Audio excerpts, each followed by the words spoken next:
Hello there, and it's welcome to another day.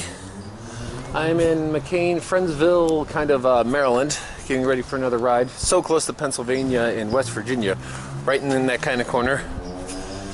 I could probably go to a place where all three states meet. You can see there's smoke on the mountains because it's an early morning, nice and cool. The armor does a great job of warming me, so we're gonna get off and head north. Whew. You know, people complain about the armor when it's like 90 degrees, but you really couldn't ride if you didn't have it because it would just be too cold. But now it's just like, I can wear enough that it's like in the 50 degrees, I feel fine. And the great thing is when it's colder, nobody else is on the road, so we can have a great time. And off we go.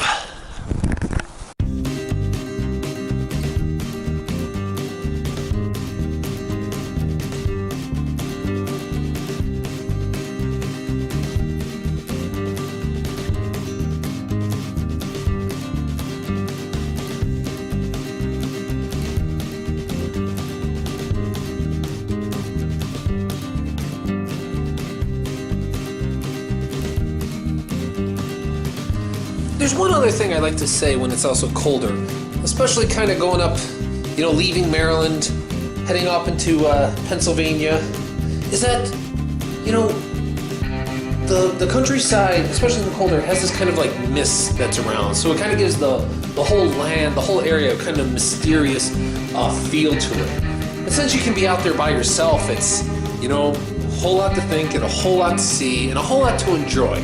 You really have to, you know, when you've seen this much, you know, you really get the mystique and kind of the magic of the land as you pass through it all. It's a whole lot of fun.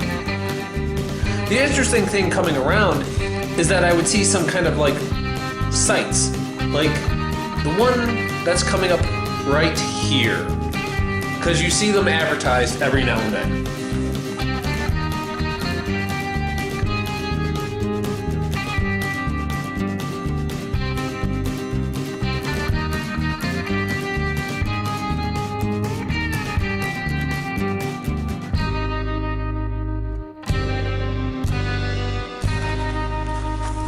Okay, apparently covered bridges are a thing. I mean, I see them. I don't really quite get the appeal. I mean, it's been there since 1870. Exactly what, you know, you think of rural Pennsylvania, actually. Nice old dog barking in the background. Yes, the obligatory photo of the bike next to a covered bridge. I don't really see the appeal. It's kind of like a, I guess, nostalgia of the past. I saw a few of these, and this was the one I just happened to catch. I mean, it doesn't really mean much. I guess they're just old traditions, old bridges that, you know, harken back to something else. I mean, this was never a major thoroughway, and the road that it's on is not in any kind of great condition. I guess it's just kind of more of a local attraction for people. I don't know, you know. Maybe Ichabod Crane and the Headless Horseman kind of thing.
But moving up through western Pennsylvania, it's very open. People don't know a whole lot about it. There's not a whole lot here. There is one kind of attraction, and that was kind of, I would see that on my way. But as overall, I would just head through it and just enjoy the countryside, the farms, the small towns. A lot of these small towns have almost indistinguishable names that just kind of people just living here, people living there.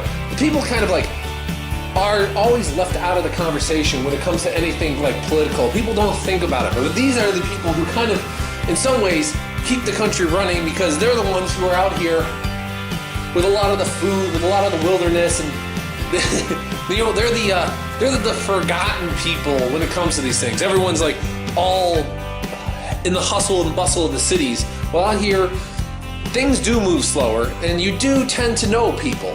You tend to get to know people a lot better out here because, well, you know, you rely on people more. It's not too hard to know everyone in a town that just has a couple hundred people in it. And that can be kind of the joy of being out here, especially when you go around and you talk to people. Pretty much everything you'll see, eat, and do has something to do with local town. And it's never gone too far.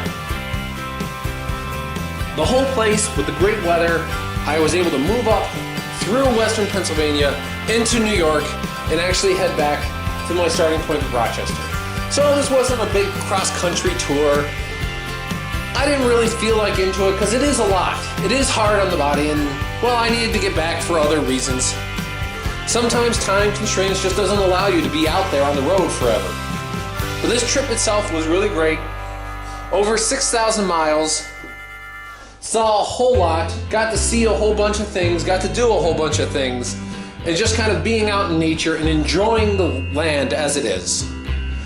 I mean, I know a lot of people may not be into motorcycle ridings, but if you don't go out and actually visit other places, how can you really talk about other places or what's best for other people? You get kind of other people's perspective, and you can kind of see some of where they get their ideas from by just being where they are. Because, let's face it, everyone is influenced, at least some degree, by their environment. And being in a place where, well, you know, you're living out on a farm or whatnot, you'll have different priorities than if you're living in a big, deep city. But I look forward to doing this again at some point. This was a whole lot of fun. I can't wait to do it again. And we'll see when I get around to that.